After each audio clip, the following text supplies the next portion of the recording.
Have you ever cried over a closed door? Ever felt embarrassed because someone said, "You're not good enough"? Let me tell you a story about a man who couldn't even write his own name, and how that weakness built his empire.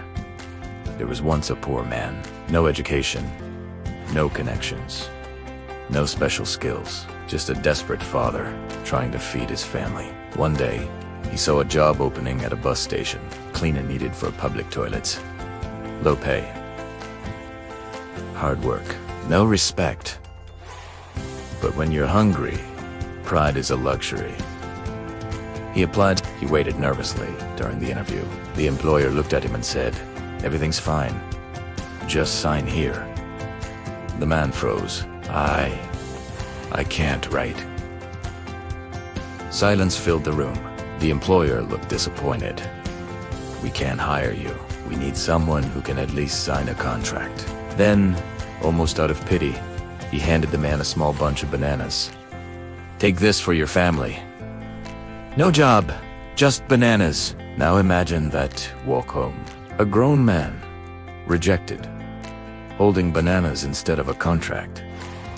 He sat on a bench at the bus station, not moving, thinking, "How do I tell my wife? How do I explain this failure? How do I look at my children?" And then something unexpected happened. People passing by assumed he was selling bananas. They started asking, "How much?"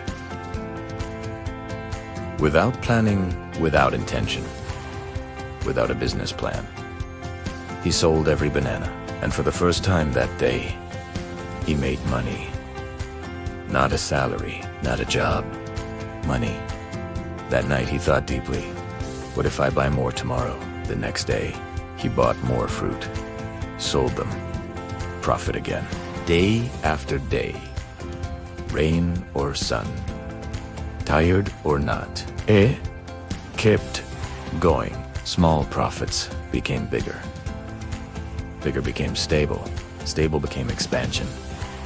Years passed. He opened a fruit shop, then another. Then distribution. Eventually, he owned a company. Investors started calling him.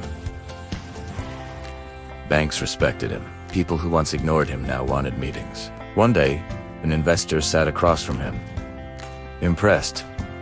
"We'd like to invest in your company. Just sign here." The man smiled gently. "I can't write." The investor laughed, thinking it was a joke. "No, really, I can't write." The investor was shocked. "How did you build all this without knowing how to write? Imagine what you could have been if you were educated."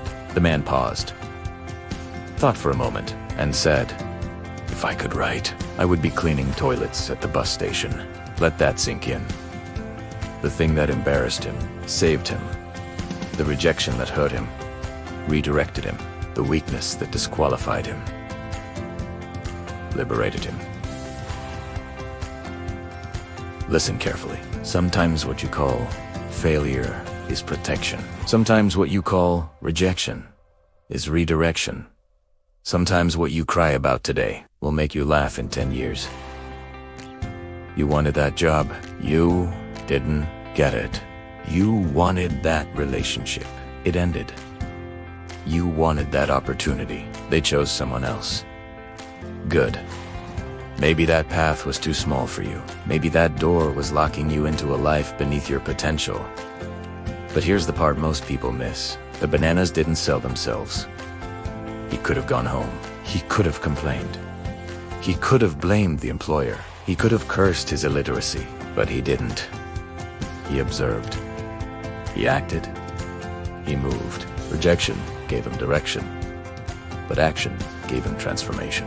Stop saying, "Why is this happening to me?" Start asking, "What is this teaching me?" Every closed door is asking you, are you brave enough to build your own? Every rejection is testing you. Will you shrink or will you shift? You don't need perfect skills. You don't need perfect timing. You don't need approval. You need awareness. Opportunity often hides inside humiliation. And let me be honest with you. Some of you are praying for a job when you are meant to build one. Some of you are begging for acceptance when you are designed to lead. Some of you are crying over contracts, while life is handing you bananas.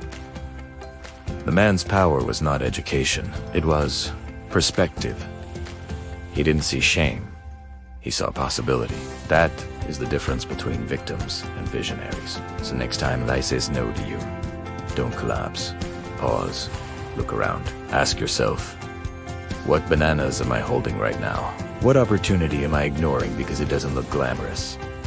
Because sometimes the life you're meant to build begins the moment the life you wanted falls apart. If this message hits you personally, if you've been rejected, if you're sitting on your own bus station bench right now, don't give up. Stand up, look around, start selling your bananas. And remember, if that door closed, it wasn't the end, it was direction. If you felt this, stay with this channel, because we don't just tell stories, we wake lions. Now, go build something.